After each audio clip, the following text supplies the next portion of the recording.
Halo, saya Dwista Cahrani dengan NIM 1911393. Di sini saya akan menjelaskan latar belakang dari ide usaha yang akan kami emban. Mengapa kami mengambil bisnis kuliner? Yaitu yang pertama, peluang bisnis kuliner itu sangat terbuka bagi masyarakat. Karena semua manusia pasti membutuhkan makanan. Seperti yang kita ketahui bahwa makanan merupakan kebutuhan pokok. Makanan merupakan salah satu bisnis yang dewasa ini berkembang pesat dan memiliki potensi yang berkembang dengan cukup besar. Sebagai pengusaha, kita harus pandai dan kreatif dalam menciptakan suatu usaha. Dalam bidang makanan, karena pada era zaman sekarang, semakin kreatif seseorang membuat suatu usaha, maka akan semakin menarik pula perhatian konsumen untuk mencoba kuliner yang kita jual. Yang kedua, tingginya permintaan makanan yang instan, yang kekinian dengan harga yang terjangkau. Saat ini, masyarakat menginginkan segala sesuatu itu dengan instan, terutama makanan. Namun, makanan yang instan saat ini masih banyak yang kurang sesuai dengan ekspektasi masyarakat. Yang ketiga, ingin melakukan hal yang positif dan menghasilkan. Siapa sih yang gak mau gitu ya, punya penghasilan sendiri dari usaha kita sendiri? Maka hal itu akan menjadi sebuah kebanggaan tersendiri untuk diri kita. Dari latar belakang tersebut, maka bisnis kuliner itu sangat potensial dikarenakan sebagian besar masyarakat pasti menyukainya. Misalnya, rasanya yang enak, nikmat, dan praktis. Dimsum frozen yang instan yang kami jual itu memiliki beraneka ragam rasa sehingga masyarakat dapat memilih rasa yang sesuai dengan kesukaan mereka. Selain itu, hal ini juga dapat dinikmati oleh semua kalangan loh. Jadi siapapun bisa untuk mengkonsumsinya. Ini dapat dinikmati dengan berbagai kondisi, baik di malam hari maupun di pagi hari. Bisa juga dijadikan cemilan ketika sedang berkumpul dengan teman atau saudara. Karena bentuk frozen dimsum kita itu beraneka ragam sehingga memudahkan konsumen untuk menikmatinya kapan saja dengan. Baiklah, saya Nanda Anggraini, NIM 1911133 akan melanjutkan penjelasan. Adapun tujuan usaha yang pertama yaitu untuk memenuhi tugas mata kuliah kewirausahaan. Kedua, meningkatkan kreativitas dan inovasi. Ketiga, menambah pengalaman khususnya di bidang kewirausahaan. Keempat, mencoba membuat kreasi baru dengan mengubah isi dalam dimsum. Kelima, bisa dijadikan peluang usaha. Adapun manfaat usaha ini yaitu dapat meningkatkan kreativitas, berinovasi dalam berbisnis, serta mengisi waktu luang dikala kuliah online. Gambaran umum usaha yang pertama, penjualan dilakukan dengan sistem pre-order atau PO di setiap minggunya, dipromosikan melalui berbagai platform sosial media. Kedua, dijual dalam bentuk frozen dengan berbagai varian rasa, isi, dan bumbu yang khas. Ketiga, dimsum frozen ini dapat bertahan hingga 1 bulan jika disimpan di freezer. Keempat, dapat dikirim keluar kota, dapat delivery order atau DO, cash on delivery atau COD bagi yang sekitar kota Palembang. Assalamualaikum warahmatullahi wabarakatuh. Nama saya Indah Mayangsari, NIM saya 1911423. Saya dari mahasiswi STIA Satya Negara.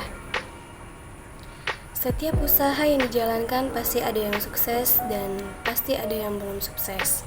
Seperti halnya usaha ini.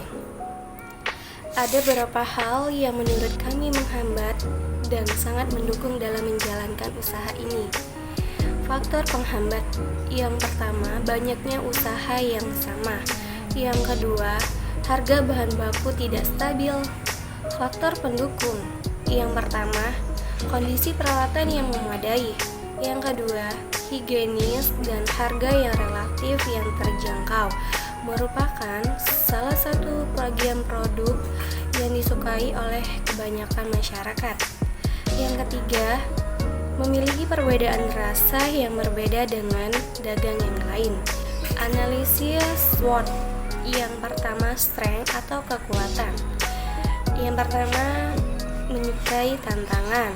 Yang kedua, memiliki semangat dan kerja keras yang tinggi dan tidak ada saingan.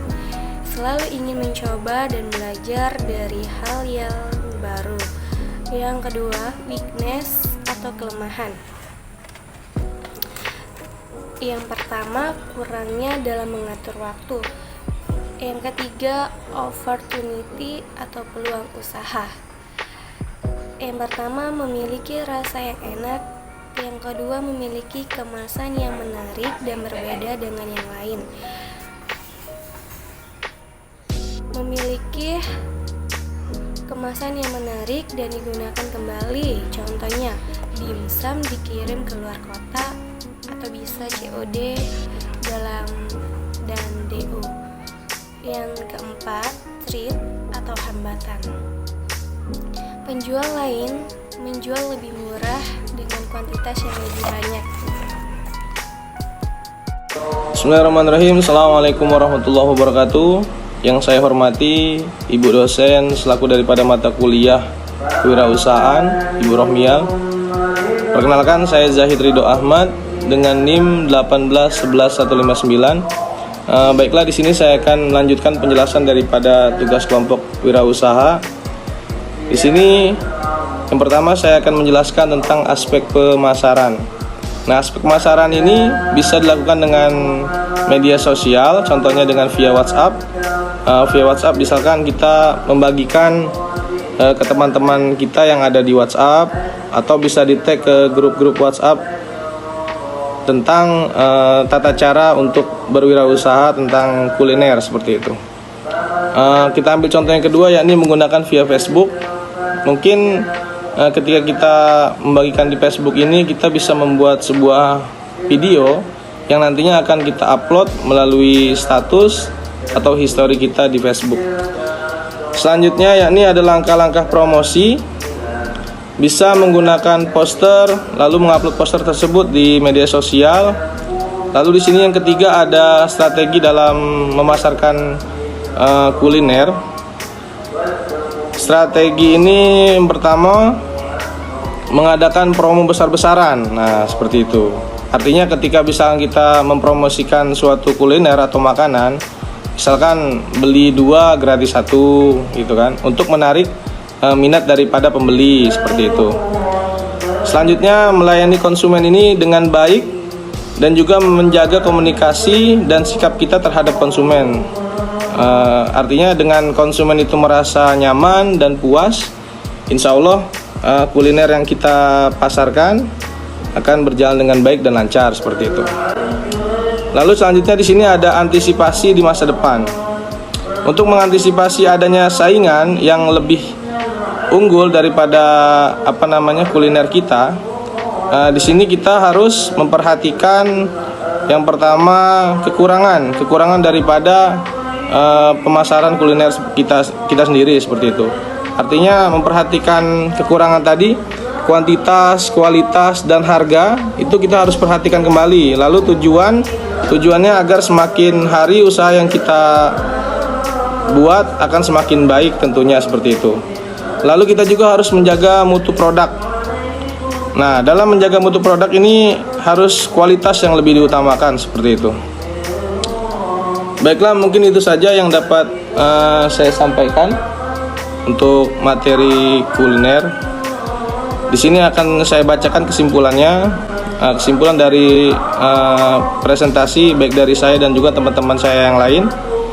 Apapun usaha yang kita jalankan, asalkan kita serius dalam membuat rencana tersebut, akan berjalan dengan lancar seperti itu.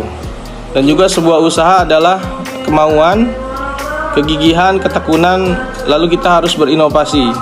Kenapa? Karena dengan kita berinovasi, maka pemasaran yang kita lakukan di wirausaha akan terus berkembang dengan baik seperti itu.